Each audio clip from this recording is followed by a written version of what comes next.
wanted to bring together a lot of the conversations we've had today and some brilliant speakers, and whether it be omega-6 and seed oils, that's the main problem, whether it be too much carbohydrates, whether it be too much processed foods, too much sugar. There's kind of one thing that links them all together that we could be doing, and that is getting back to eating real food. In fact, I loved the little video earlier on about, was it 1911 in New York, where you couldn't see anybody overweight, and how true is that? And the food back then was real.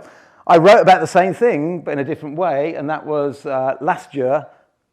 Goodness knows how, England ended up in the cup final of the Euros, and goodness knows how, and but we did. And the day before, they ran the 1966 World Cup match, and walking into the ground was all the crowds. And I said exactly the same to my wife, look, not a single obese person walking into the crowds. And then after we lost the match, there were some riots going on in America, and we sat and we watched that on the television, and the vast majority of people were overweight. So something has changed massively over just that 40 or 50 years. And I think it's because we're not eating real food. But I'll just quickly tell you a story of mine. I've spent a lot of time in Kenya and Tanzania. My actual job used to be, until about 3 years ago, searching for gemstones. And somebody had given us a tip-off on a new gemstone in Kenya, so we went racing out. And one of the first conversations I had was this gentleman called Philip. And what happened was, the one morning, I was running a marathon a few weeks later, which is quite difficult because I look like that. So I went jogging in the morning, and he said, you can't run. I said, why is that? Thinking he was going to say my knees or something. He said, because the elephants might get you. And I said, oh, okay, fine, but I think I'll be all right. So I went running. And then that afternoon, on the bonnet of my Land Rover, he got this big goat, and he passed me some, and I took the fat off. And that evening, we were sitting around talking, and he said, I think I get it, Mr. Steve. I said, what's that? He said, you big Westerner man. He said, you go running in the morning, and you take off the fat, so you look nice and big. And I went, no, actually, the opposite to all of that. And I'll never forget his words. He said, it's not working.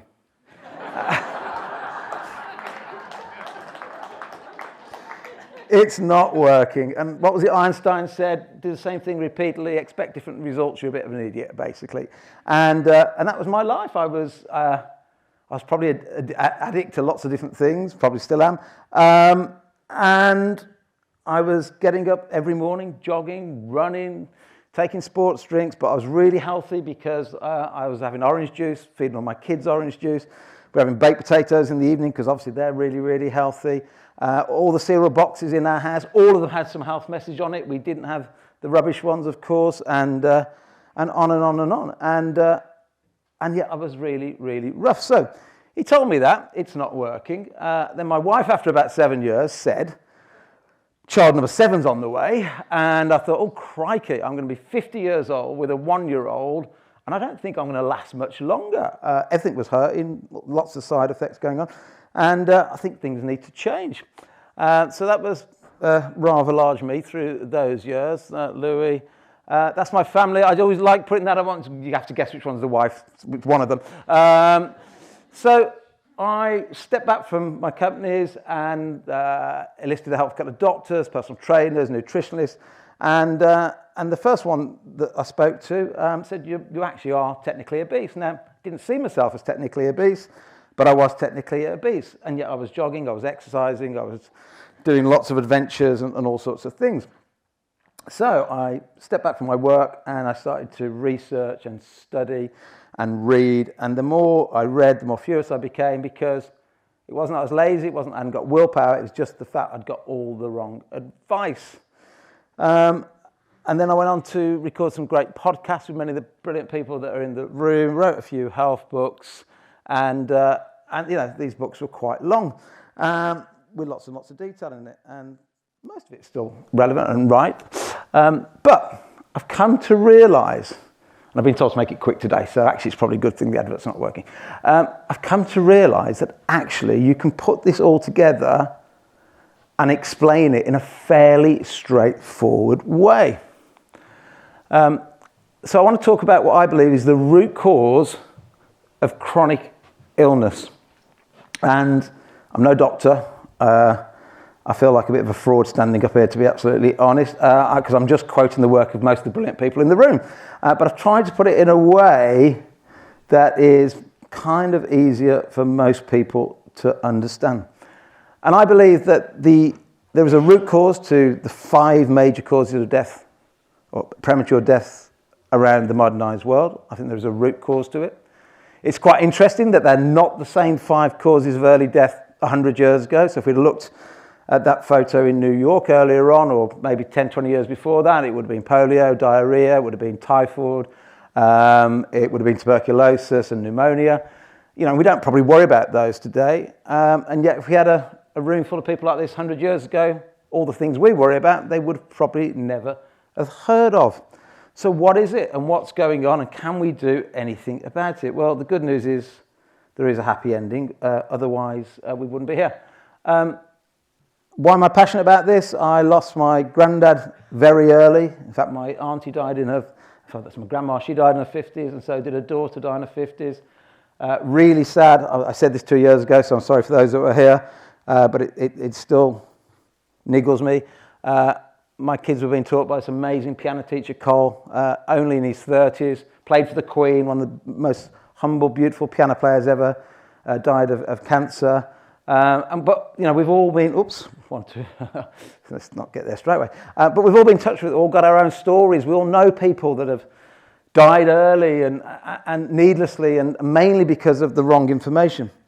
This isn't the root cause, but that is the cause, right? That is the cause, because if you went back 100 years ago and you shopped at your local butcher's, and if you went and got your eggs from the local person with the chickens, you probably wouldn't get any of the problems we've got today. And your vegetables from, you know, the farmer and so on. So that is the core problem. But what does it lead to? Well, first of all, how bad is the problem? I haven't got the exact numbers for the UK, but I think it's probably something similar. Research suggests that 88%, that's more than 8 out of 10 Americans, are unwell with a metabolic problem. 60% of them have at least one chronic illness, and 40% have 2 or more.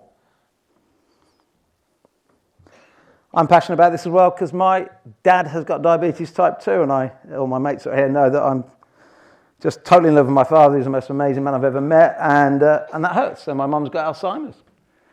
And back to this root cause, while they might have different labels, I think they're both very related. My mum and dad, interestingly, been together since they were 14, eat the same food, drink the same wine, used to the same amount of exercise, now don't do any exercise.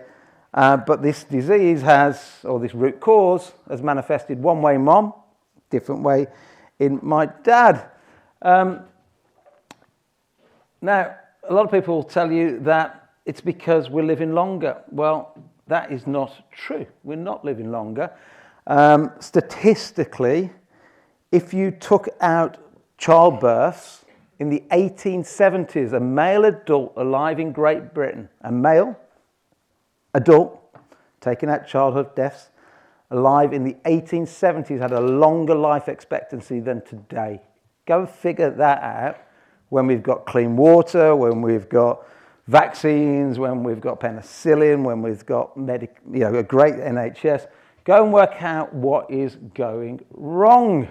How can that be? So, you have seen a bit of this already today. All of the major diseases on there, the chronic illnesses, and some, still painful for others, but not as chronic, like gout, although if you've had gout, you'll know how horrendous it is. All of them have something in common. They all have something that is either the root cause, or if it is not the root cause, this is dangerous for me to say in front of so many doctors, and I'd love anybody to tell me I'm wrong, because then I'd learn as well. My understanding is the root cause of all of these, and if it's not the root cause, it's normally present, or it's a factor in all of these, is something called insulin resistance. And I'm not going to tell you about insulin resistance because you'll all probably tell me a lot more than I know, but from what I've been reading and researching recently, we have too much sugar in the bloodstream. Too much sugar is dangerous. More than 1 teaspoon in the bloodstream is dangerous. So insulin comes along from the pancreas, it grabs it and it stores it. So you can also look at insulin as the fat-storing hormone. It also appears that when we have too much insulin, and this is a debate I'm having with my dad's doctor at the moment, who I've spoken to now 3 times on the phone. Problem when we have too much insulin, we then have hyperinsulinemia, and it appears that hyperinsulinemia, too much insulin, causes certain cancers, causes other major diseases. So you could argue that the stem could also say hyperinsulinemia. You could also argue that inflammation probably doesn't sit at the top, also runs alongside. You could also say it runs alongside shortened telomeres. There's a few other things that are connecting all these together, but I would bet my bottom dollar from all the research and all the papers and all the experts I've spoken to that insulin resistance is the trunk of the tree. So then you've got to say, well, what causes insulin resistance? And I think David's figure this morning was brilliant. Maybe 95% of it has got to do with what we put in our mouth. And I think part of the education process we've all got to do is help people realize what turns into sugar. That was my problem. I thought fruit juice was great. I poisoned my kids on it for years and years and years. It was really, really funny. I'd have a baked potato on the day I thought I was being good, and yet I was obese. So I think part of the education, and Dave and his team have done absolutely amazing things with all the charts, is to help people understand what turns into sugar, because I don't think we all fully understand that. And if we get what's going in our mouth right, then we're a good percentage of the way there, and that's why I think it's fantastic we're talking about addiction. I think that's what's fantastic while we're talking about carbohydrates, low carbs, and so on and so forth. But it's not the whole story. There are other things as well. I know some people that eat very, very well that also have diabetes. So what else have we got on there? Well, lack of sleep. Lack of sleep can drive high insulin. Lack of sleep causes stress, and when we're stressed, the body doesn't know why we're stressed. It still thinks that mammal or that lion's chasing us, so it puts sugar back into the bloodstream. Cortisol, in other words, is putting more sugar back in, that the insulin's fighting it. Now we've got this ongoing war inside the body because the body's trying to put the sugar back in, and then insulin sees it as dangerous, tries to get rid of it. So while cortisol is there for acute problems, it causes a problem in the long term. So stress can drive insulin resistance. We know that lack of sleep, like I said, the same. If we're not leading an active lifestyle, we know can cause insulin resistance and make it worse. Lots of reasons around there about how the muscles can soak up sugar without the need to putting your insulin up and so on. And we heard a brilliant chat earlier on today by Chris about the dangers of seed oils and seed oils, creating inflammation, omega-6. Omega is one of those things, and it's again, this is the problem we have in this world. There's 2 problems, I think. Well, there's 3 major problems with the words that we use. One is when we talk about omegas, people immediately think they're good. Well, omega-3 is good because it's anti-inflammatory, but you need about an equal balance with omega-6. And the problem with all these modern oils that we're eating, as Chris was saying, the English diet, the average is about 20 to 25 to 1. So we're getting 25 times more omega-6 in the diet, most people, than they are omega-3. So now you're putting up inflammation and you're pushing down anti-inflammatories. So seed oils, very, very bad. We've talked a lot about carbohydrates, a low carbohydrate diet, which is all very, very good and supports the same argument. And I would like to propose that if anyone wants to use that with anybody, feel free, because we're trying to communicate that message that while lots of these have different labels, and quite rightly so, the more you can get people to eat right, to do a bit of movement, to try and get a good night's sleep, to avoid the processed foods, the better life can be. And on that part, that's all I wanted to say. There's a single root cause, I believe. There's multiple factors that drive that root cause, but I think when we can understand that to people that we're trying to help, life gets better, and it can look like that. Eat real food, stress less if you can, move more, get a good night's sleep, and hopefully many of those things are reversible and can go away.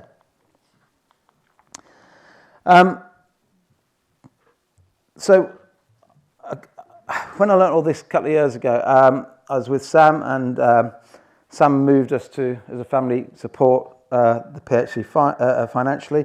I then, with the help of some brilliant doctors, went away and started to set up a health business. It launches in 2 weeks' time, and what we are aiming to do, we've got several different things that we're doing, but the main thing we're doing is we're helping people look at the 5 known measures around insulin resistance. And these are things that people can do at home. These are things that people can do in clinics. And so we look at waist to height ratio. We look at blood triglycerides. We look at lipid profiles, blood glucose, and so on, and obviously blood pressure. And we've come up with a way of helping people measure their metabolic fitness. And with the help of David, Dr. Campbell Murdoch, and a few of the brilliant doctors, we came up with a scale of 0 to 100 on a metabolic score. How well are you metabolically inside? And the great thing with this is that everybody can improve. Because one thing that when I used to go for my annual medicals when I was obese, I'd get this list of things to do, and none of it made sense, didn't understand it, wasn't really explained. Half the stuff I couldn't understand on it because it was really complex, and there wasn't a real actionable point. Whereas with what we're looking at, everything is actionable, and you can improve your score quite quickly. As Campbell will know, after the boxing match, I think it was middle of last year, I went away with my friends, we overate all weekend, and we got very drunk. And I was quite stressed with work at the time, and I came back and I scored 35.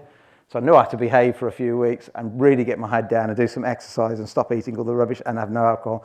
And within, I think, 2 weeks, it was back up in the 80s. So it is something that you can improve. So there's the things we look at and the different scores, all taking from the research. Then off the back of that, when we've given somebody a score, they come to the website and we have a tailored, I don't know if I've got it here, a tailored plate. This is all the work, brilliant work of Dr. Campbell Murdoch. We have tailored plates of what to eat for the various scores and recommendations. So we don't have this eat well guide that is supposed to work for a diabetic and a child that's growing and an obese person and so on and so forth. We tailor them to the individual scores. And then we have individual videos on exercise, individual videos based on your score, on your lifestyle, so your mind, your environment, and so on. And we offer a whole package on the back end. What's our beliefs? We started off, like many people, saying it's about low carb, high fat. But then that always opens up the conversation, certainly people I meet, when you say low carb, but aren't vegetables carbs? And then you say, well, look, okay, if they're green vegetables and they're not in a packet and they come straight out of the ground and they haven't been affected, then they're actually okay. In fact, you maybe need some of them in the diet. So we decided not to call it low carb, high fat. We decided to just call it the human diet. You know, fish should look like a fish and not a fish finger.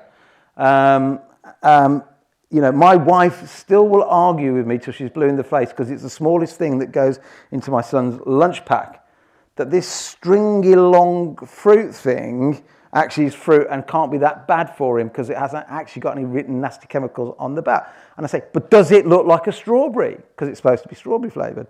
And in fact, here's one that's an absolute truth. They're allowed to say natural flavour on packaging if it's natural, but it might not necessarily come from the thing you think it comes from. There is research. There's a company called Givaudan in Switzerland, which I'm quite embarrassed about because they're not far from where my house is. Givaudan have 9,000 employees. They only make flavours for other companies. And do you know how they make natural strawberry flavour in some products? Out the gland of a beaver's arse. Go figure that one out. First of all, who found out? Was it too big? Oh, I don't know. That's maybe one for a glass of wine. But how did they find out? But yeah, you might say natural. Once I told my wife this, the point is she stopped buying this silly rolly up thing, saying he might be eating something out of a beaver's arse. But that is true. Givaudan take extracts from the gland of a beaver's arse and are allowed to legally, even in Great Britain, say natural flavours, because it is natural. So we decided not to call it low carb. We said we'll call it the human diet, because if you eat food that looks like it should look like, if you can get it local, if you can get it in season. I was saying something, and my wife said, "Oh, this salad." And I went, "Oh yeah, great. Where'd you get it from?" She said, "Oh, Sainsbury's." I said, "Obviously loose." She'd know it was in a bag. And luckily that day I'd done some research. There are some bags of mixed salads in the supermarkets they've tested recently, and the chlorine level in there to keep it fresh is 20 times the legal level of chlorine that you get in a swimming pool. Go figure. So we need to get back to a human diet, and for me that simply means trying to eat things that look like the things they're supposed to, that come straight out of the ground. Frozen's not a bad thing for many things. Organic where you can, local where you can. Avoid, somebody said earlier on about the salmon and the salmon farming. It was a great comment from the audience. The thing that we were talking about was the way they get the colour. There's actually something, who's seen a Dulux paint chart where you can choose exactly what colour paint you want? They have that for fish, right? It's called a phanophile, I think it's called. And you as a salmon farmer can pick which colour you want your salmon, and they will put the right dye in the pellets. So you've got to, it's difficult, it's a minefield out there, but to do everything you can to eat real food. We've also created a food database with the help, again, of Campbell Murdoch and a few other databases. We pulled in Dr. David Unwin's sugar database. We pulled in a few other databases, and on ours you can go in and literally any food you can ever think of, and you can hit on it and it'll tell you how much sugar it turns into, the mineral and the vitamin profile, and so on. And we're looking for partners. We're looking for partners that want to help people. And the way we're going to work, and we'd like to work alongside the PHC, because together we can help save the NHS. So the PHC is absolutely brilliant what it does, and I'm there to support the PHC. But what we're going to do in a slightly commercial way, we're setting it up as a B corporation, so it's about putting people on the planet before the profits. But what we're going to do is we're going to go out and we're going to help people get a health check, but just a metabolic health check, things that they can check.